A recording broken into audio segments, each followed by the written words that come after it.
living organisms reproduce themselves, it means the population has exponential growth. Organisms need resources to survive. Resources are limited. In opposite case, there will be exponential growth of population. Because of limited resources, there is concurrence. All organisms are different. Difference between groups of organisms of one species called variation. It means variation plus concurrence is equal to natural selection. Natural selection plus time is evolution, because finally, in some time, natural selection will change population. Let's imagine the population of non-existent animals called Dumbra boar.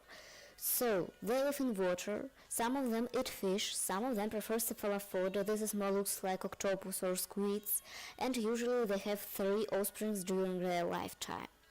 So, how are they supposed to look like for being able to survive in such environment?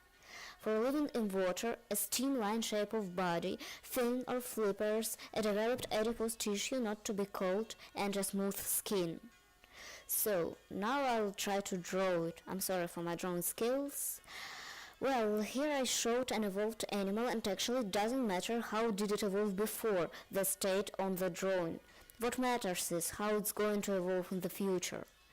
But how population actually evolve? The answer is DNA changes called mutations. DNA is the main molecule where all information about organism is written.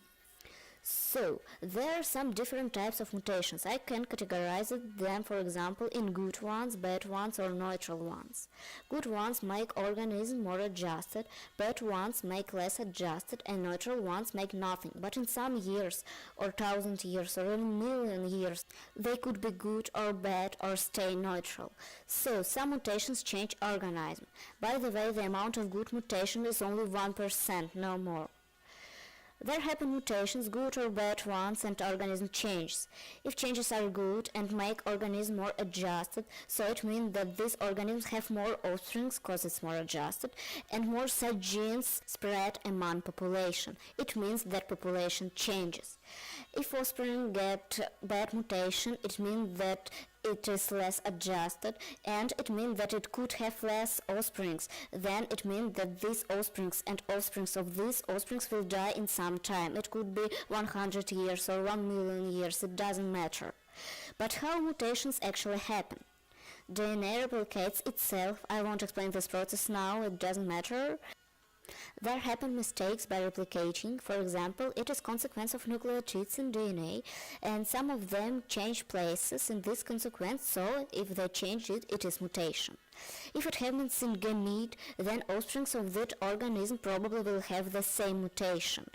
If there are many mutations, then changes of organism are visible. But maybe offspring won't get mutation of its parents. Why? The reason is crossing over. By sexual reproduction, that in our case Dumbra boars have, chromosomes exchange with genetic material. This is chromosome by father, that's mother one, this part of chromosome goes there and that part there, so a new chromosome looks like that, 2 new chromosomes. That's why offsprings feature from both parents. Sometimes it's hard to predict which features probably offspring will get, sometimes it's easy. So, we don't know exactly which part of genetic material offspring will get. Maybe offspring will be lucky and get suitable genetic material, maybe not. Let's see an example. This individual has 3 offsprings. One of them has bigger eyes, one of them has more fat on the body. Everything because of mutations. It means that there were no individuals with such features before. And the last one is very similar to its normal parents. Some offsprings of these offsprings will have the same feature, especially if genes called them are dominant, so non-recessive. What recessive genes are? Recessive gene means that offspring probably won't get it. For example, if genes of big eyes are dominant, so non-recessive, and genes of small eyes are recessive, then offspring probably will get big eyes. What happened with population of Dumbradors in 1000 years? So, environment will change. For example, it will be much warmer and there will be more small fish. It means that survived Dumbra boars will have bigger eyes and less fat than 1000 years ago. If genes of big eyes would be recessive and genes of developed adipose tissue would be dominant, Dumbra boars could just die out. But let's imagine that the situation is opposite, so they're still alive. Or one mutation is not enough to change population, but if there are many mutations, then the whole population changes. And that's evolution.